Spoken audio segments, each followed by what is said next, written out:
Halo Ustaz. Agak keras suaranya Pak ya? Halo Ustaz. Iya, silakan Pak. Mau nanya Ustaz.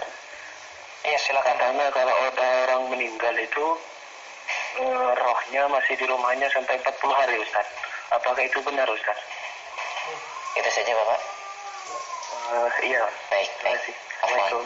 Waalaikumsalam warahmatullahi wabarakatuh. Ketahuilah Bapak bahwa tidak boleh kita menetapkan suatu keyakinan dengan tanpa dalil. Sementara dalam riwayat-riwayat yang sahihah disebutkan bahwa kata Rasulullah, di antaranya hadis yang dikeluarkan oleh Al-Bara bin Malik, dikeluarkan oleh Abu Daud dan yang lainnya ya, ketika menyebutkan tentang kisah kematian seorang mukmin dan orang kafir. Apa kata Rasulullah?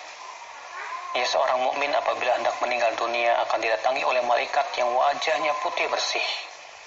Mereka membawa kain kafan dari surga yang harumnya sangat semerbak sekali. Yang kemudian kata Rasulullah, ya, datanglah malaikat maut dengan wajah yang sangat indah.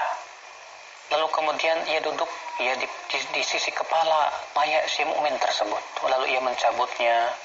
Kemudian keluarlah nyawanya seperti air yang keluar dari teko.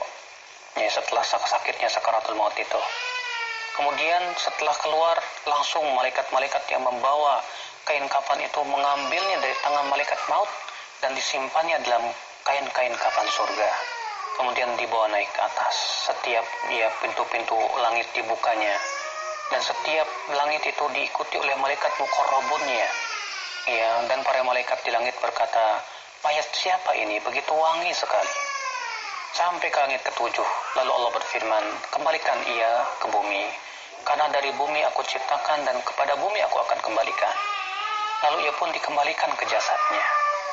Ya, lalu kemudian ia pun kata Rasul didatangi oleh malaikat Munkar dan Nakir. Lalu didudukan, lalu ditanya, siapa Rabbmu? Si mukmin itu bersyahadat la ilaha illallah Muhammad Rasulullah. Ya. Dikatakan lagi, siapa lelaki yang diutus pada dirimu? Dia mengatakan, ia adalah Rasulullah, aku beriman dan mengikutinya. Lalu dikatakan kepadanya, an sadaqa abdi, benar sekali yang dikatakan oleh hambaku itu. Ya, kemudian diperlihatkan tempat duduknya di surga. Lalu diluaskan kuburannya sejauh mata memandang dan diberikan lampu. Lalu kemudian dikatakan kepadanya, ya, tidurlah seperti tidurnya pengantin. Lalu setelah itu datanglah, ya kata Rasulullah, seorang yang wajahnya bagus sekali. Lalu si mukmin berkata, siapa kamu? Lalu orang itu berkata, aku adalah amalanmu yang saleh. Ya, subhanallah. Itu menunjukkan semua hadis-hadis ini bahwa ya seorang yang meninggal dunia habis berada di alam barzakh, tidak ada di rumahnya. Ya, bahkan bertabrakan dengan Al-Quran bahwasanya mereka berada wahum fi barzakhin ila yaumi yub'atsun. Mereka berada di alam barzakh sampai hari dibangkitkan. Bahkan ketika Rasulullah SAW mengabarkan seorang mukmin ketika meninggal dunia, ia akan bertemu dengan teman-temannya dahulu yang sudah mendahuluinya, yang salihin. Lalu ia bertanya, kemana si fulan?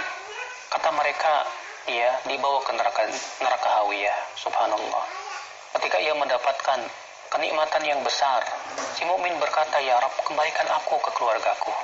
Ternyata tidak diizinkan. Ya, tidak diizinkan.